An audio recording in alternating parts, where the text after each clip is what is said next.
Hello, hello, and welcome back to the official podcast of the Bison Regional Science Fair BRSF STEMcasts. Now, the past two episodes have served as sort of a guide for you guys to figure out how to put together your science fair projects, how to compose it, how to format it, and now we have a special bonus episode that will teach you how to present it. Here to help me today is my very good friend, Seanne, who once again is going to be interviewing me today. Seanne, thank you very much for being here. Let's start off the interview with the first question. What is your number one tip to a successful science fair presentation? Ooh, great question. So, my number one science fair tip or science fair presentation tip, sorry, would have to be whatever you do, please do not read straight off of your project poster or your project board. This is a very, very rookie mistake and often ends up making your presentation like twice as long as it actually has to be.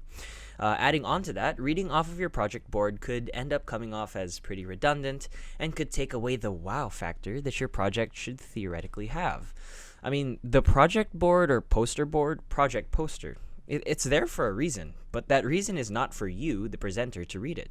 It's for people who want to find out about your project when you're busy eating lunch or hanging out with the friends that you make at science fairs instead of presenting your project. So, if we're not supposed to read off the project posters, what do we say when we present? Okay, that too is a very good question that I have a very good answer to. I'd say your best bet is to briefly summarize each part of your project into bullet points, then in between subcategories of bullet points, as in when you're moving between summaries of each section, use transitions such as moving on to insert section name here. This ensures that you're not reading off of your poster and also ensures that the judges, who have probably already seen your poster, don't get bored of hearing what you have to say because they won't have seen or heard it yet before. And as a side note, I think it's a very good idea to try and add in little details that sell your project to the judges even more. For example, let's say you're discussing the engineering properties of a metal. You could try and find a way to work in other related topics into the discussion. And these topics should still be relevant to the discussion, but shouldn't get you too sidetracked. And if you want to make use of this, you could look for environmental ties or economic relations between your discussion and relevant global issues, but I digress. Moral of the answer to this question: summarize and expound.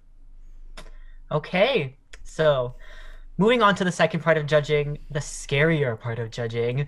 What are your tips on doing well in the question and answer portion of judging? Ooh, this one is saucy. So, my tips really depend on the conditions that the questioning periods run on, so let's take it situation by situation.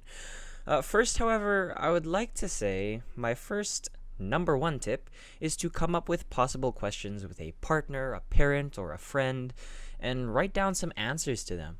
But what's more important than this, however, is the need to stay organized. Because there's really no use in preparing answers to questions if you can't find them in the heat of the moment. Anyways, in the event that there's a limited time for questioning and you're really worried about being asked a question that can catch you off guard, you'll want to try and fill in as much time as possible. Now, I don't exactly mean let the judge ask one question and then ramble on and on and on so that they can't get another one in. I mean, try to speak slowly, but with some length so that you have time to think about what you need to say next. It's kind of like what I'm doing now, you know? I let the interviewer ask a question and then fill time by low key rambling, but not rambling too much so that we can get some content into the episode. You get the point. Some additional pointers I'd like to give involve trying to integrate some of the research and data you did and gathered for a more solid response, or even making an analogy that represents your project to help the judge understand what they might not.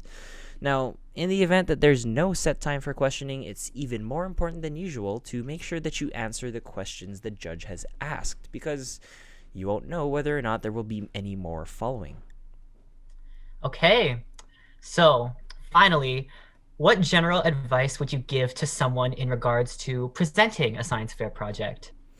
Okay, so as a final word, I think there are two ways you can look at a science fair presentation. It could be like either a debate or like you're a teacher explaining a novel concept to a student. In both cases, you'd have to speak clearly and with enthusiasm to one, maintain attention, and to two, maintain interest. On that note, you really have to think about and talk about your project like you care about it.